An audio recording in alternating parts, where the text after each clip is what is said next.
Wir haben heute einen ganz besonderen Gast. Ich begrüße bei uns Peter Williams. Dr. Peter Williams, er ist der Direktor des Tyndale Houses in Cambridge, England. Dr. Williams, schön, dass Sie bei uns sind. Sie sind ein sehr renommierter Theologe und doch denke ich, dass Sie im deutschsprachigen Raum vielleicht noch nicht ganz so bekannt sind. Würden Sie sich kurz ein bisschen vorstellen? Sure. So my name's Peter Williams. I'm aged 50, born in 1970, and I grew up in a Christian family, the youngest of three brothers.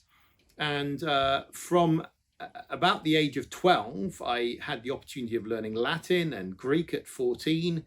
And I got interested in biblical languages and went to Cambridge University to study Hebrew and Aramaic, as well as Greek and Latin. And I stayed on and did a master's and PhD at Cambridge, working on the Syriac translation of the Old Testament for my PhD. And really since then, for the last 32 years, since arriving at university, I've been involved in university contexts and research contexts, studying the Bible and its languages and its text.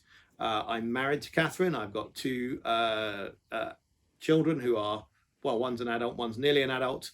And I have the privilege of leading an institution called Tyndale House in Cambridge, England, where we have one of the finest libraries in the world of the Bible, and people come and study here because we're a research institute. We don't give out degrees, we simply focus on promoting research. Was machen Sie genau als Direktor des Tyndale Houses und was sind die Ziele, die das Tyndale House verfolgt? So when you lead an institution, many different tasks come under that. You have to set the direction for the institution alongside other leaders and the board. You have to recruit the staff, raise the funds, and also lead the way. So I think you lead that by your own research and also by speaking and mentoring, encouraging others. So I'm trying to do a range of things which will move forward our aim of promoting very serious Bible research, which is in aid of the church. Peter, neben deiner Rolle als Direktor des Tyndale Houses tust du noch viele andere Dinge. Du warst Mitglied des Übersetzungskomitees der English Standard Version, dieser sehr renommierten Ausgabe der englischen Bibel. Du bist Vorsitzender des International Greek New Testament Projekts. Du unterrichtest an der Cambridge University. Was tust du sonst noch? Well, I mean, Tyndale House is quite wide ranging in what it does, but I do get involved in speaking in places. So I often speak across various countries in Europe and also in the USA, and often online, I suppose. Peter, bist du auch in einer lokalen Kirchengemeinde involviert? Yes, so I'm very involved in our church. I'm sometimes involved in the music, but also leading a house group, and that is a great privilege. Peter, du hast einen Vortrag gehalten für uns zu der Frage, ob die Evangelien glaubwürdig sind. Und dazu hast du auch ein Buch geschrieben, das inzwischen auch in deutscher Übersetzung erschienen ist. Glaubwürdig? Sind die Evangelien wirklich glaubwürdig? Peter, warum diese Frage? War das eine Frage, mit der du selber ganz persönlich gerungen hast, oder warum greifst du diese Frage auf? I have struggled with the question of can we trust the Bible as a whole? And I struggled with that in my early 20s in a deep way. The Gospels seemed to me to be, wasn't something I struggled with as much in the same way. There were bits here and there in the Gospels.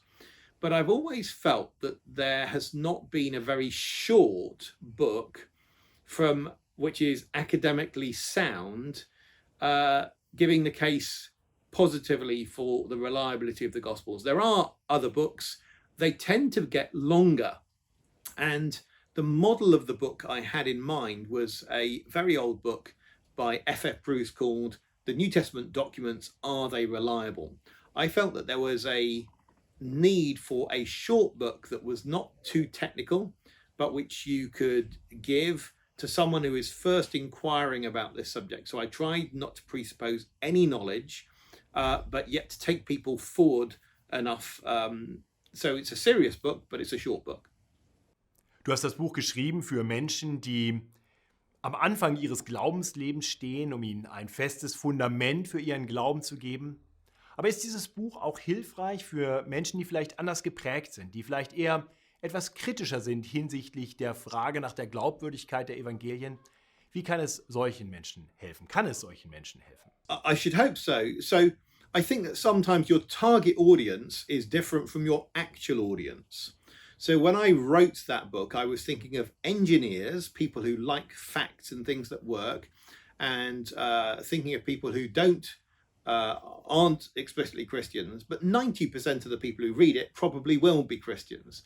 And I tried to write it in such a way that it will help people who are Christians, whether they've been Christians for quite a while or they're new Christians. So it is trying to do all of that, because it's giving references to primary sources of evidence that might be hard to get. So every time I mention a manuscript, I mention which library or museum it's in and what its call number is, so that someone could go to that library and request it.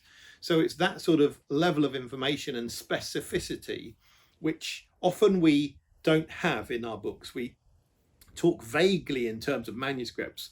We don't say, well, there's a manuscript and it's in Paris or something like that.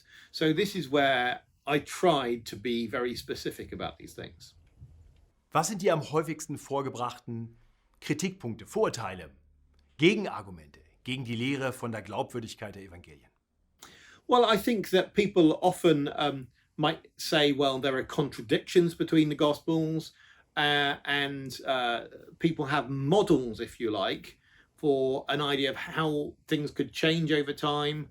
People like this idea that stories were just repeated again and again, and they could change over time. And some people would say, well, Jesus may have taught one thing in Aramaic, but it's been corrupted as it was translated into Greek. There are all these different sorts of objections people have.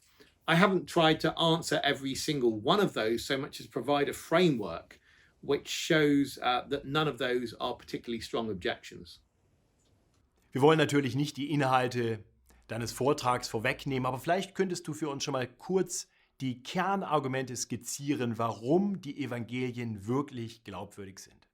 So one of the key things is that the gospel writers, all four gospel writers, know an awful lot about Palestinian Judaism in the first century.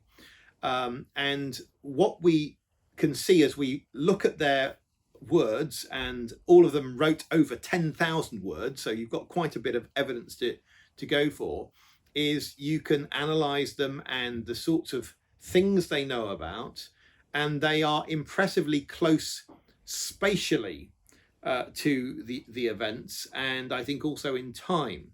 So I think it's that sort of argument that I'm mounting. That doesn't prove everything that they say is true, but it does mean it's not been made up a long way away, a long time later. Peter, du bist durch und durch Akademiker. Und so stellt sich dann schon ein bisschen die Frage, ist es wirklich so entscheidend, ob wir jetzt davon überzeugt sind, dass die Evangelien ganz und gar glaubwürdig sind? Welche Rolle spielt das für den ganz normalen tagtäglichen Glauben eines Christen? Well, I think it does matter. Reality matters, let's say. I mean, we're in the middle of a pandemic where the reality of a virus matters more than our opinions about the virus. And sometimes if you have a false opinion, that will work for a while, but if it's not based on reality, that's a bad thing. So the fundamental question is Jesus real? Did he really rise from the dead? Is he coming back again to judge the world? These are questions of reality, and it's important not to think that faith is all about a subjective personal conviction, because that's not the way Christians have historically seen Christianity. It's not the way the New Testament sees Christianity. It's not the way the apostles do. And I don't think it's the way that Jesus saw what he was doing. Very much it's about the real world. Ist also die Frage nach der Glaubwürdigkeit wirklich so zentral für unseren Glauben? Muss man davon überzeugt sein, dass die Evangelien wirklich wahre Berichte sind? Yes, so I would say, look at the thing that Jesus says when he's asked about the Old Testament and the resurrection. He says, well, look, God says, I am the God of Abraham, Isaac, and Jacob. Jesus then uses that as an argument to say, well, you have to believe in the resurrection because Abraham, Isaac, and Jacob are still alive in some sense because God is their God. But likewise, that also means you have to believe in historicity. You have to believe that Abraham, Isaac, and Jacob were real people because God has defined himself as their God. He's named himself, if you like, after them. So if you don't believe in Abraham, Isaac, and Jacob, then you don't believe in the God that the Bible talks about. Peter, herzlichen Dank für diese sehr interessanten Einblicke in dein Leben, in deinen Dienst und vor allem auch in das, was uns erwartet in diesem Vortrag. Diesen Vortrag möchte ich euch sehr anbefehlen. Schaut ihn euch an und lasst euch überzeugen mit guten Argumenten, dass das Wort Gottes und dass vor allem auch die Evangelien wirklich glaubwürdig sind. Herzlichen Dank, Dr. Thank you.